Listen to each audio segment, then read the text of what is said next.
Antes de que Disney convirtiera a Mowgli en un personaje que alimentara nuestras ilusiones, hubo un hombre obsesionado con el orden, con el deber y con el Imperio Británico.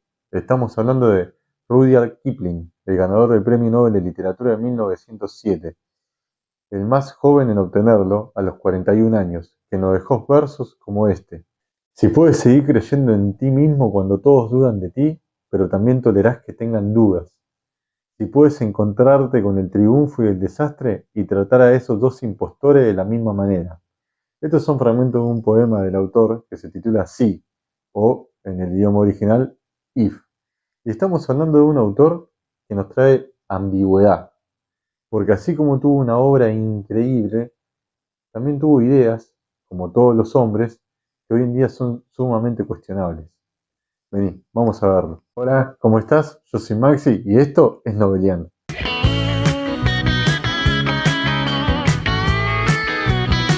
Kipling nació en Bombay, la India, en el año 1865 y falleció en Londres, Inglaterra, en el año 1936.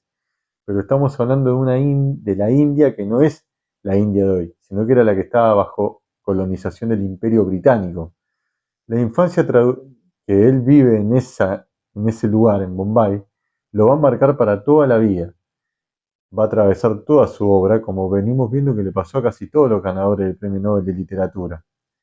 Y tal vez, y esto me recuerda un poco a Pérez Reverte, que en El Capitán a la Triste dice, la patria de un hombre es su infancia, y que a él le duró poco, hasta los 6 años, en que fue enviado a Inglaterra para seguir sus estudios, y ahí empieza como una época oscura en su vida, él mismo lo dice, pero bueno, como todos somos niños encerrados en cuerpos que envejecen, y él se resistía a olvidar la India, nunca dejó de escribir sobre el lugar en el que nació.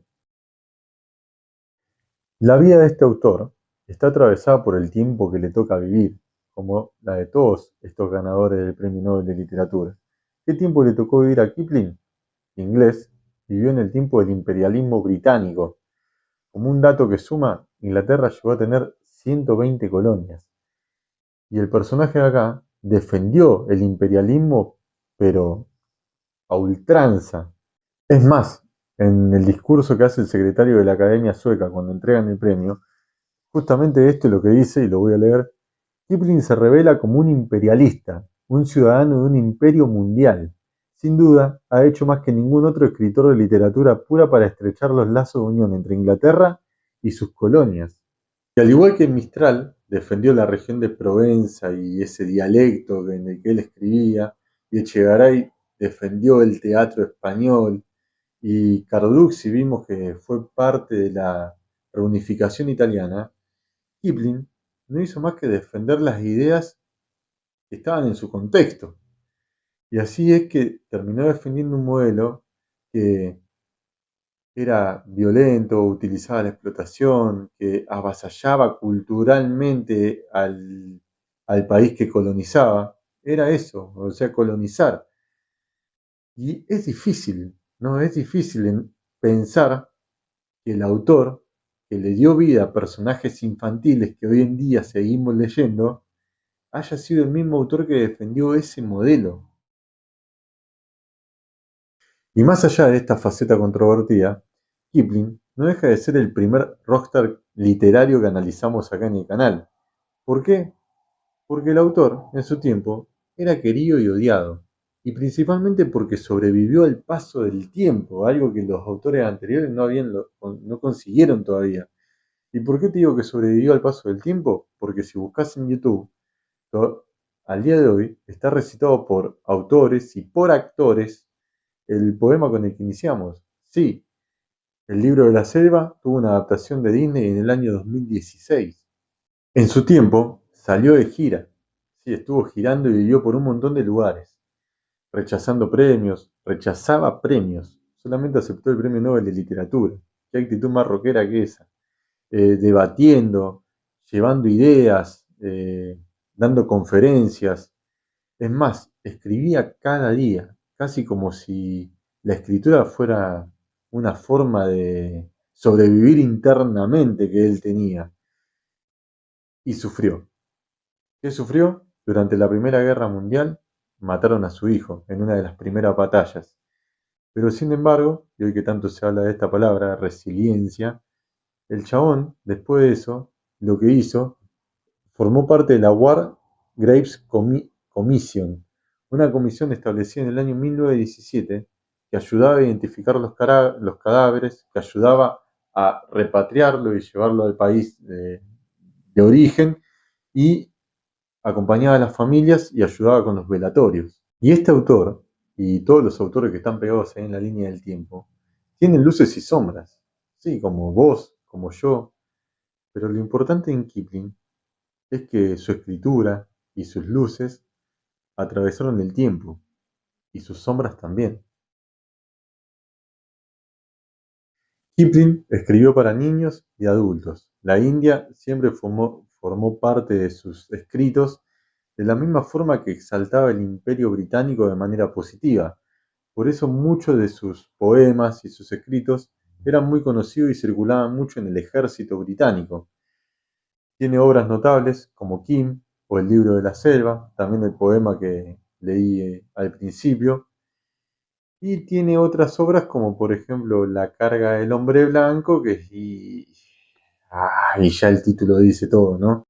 En este poema, el autor incitaba a Estados Unidos a colonizar las Filipinas. Es más, eh, y por eso dijimos que generaba tanto adherencia como rechazo, Mark Twain, el autor de Las aventuras de Thomas Sawyer, y George Orwell, el autor de 1984, se alzaron en su contra. Es más, Orwell, que también pasó su infancia en la India, lo criticó en su idea política, pero nunca dejó de reconocer las virtudes narrativas que tenía Kipling. Y en el año 1907 se le da el Premio Nobel de Literatura, y el motivo del premio fue, en consideración de su poder de observación, originalidad de imaginación, virilidad de ideas y un talento extraordinario para la narración que caracterizan las creaciones de este autor famoso a nivel mundial. Virilidad. Bienvenidos al siglo XX.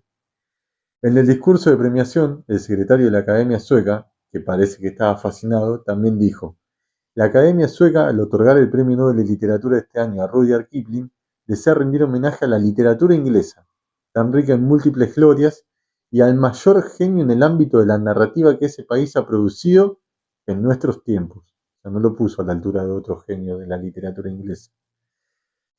Pero sin embargo esto es un halago al autor.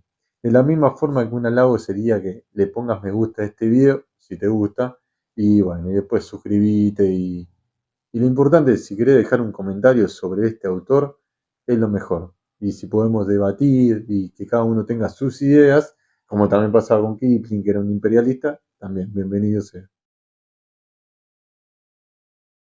Y antes de ir a la conclusión y terminar el video, te quiero comentar algo que me pasó mientras preparábamos esta biografía.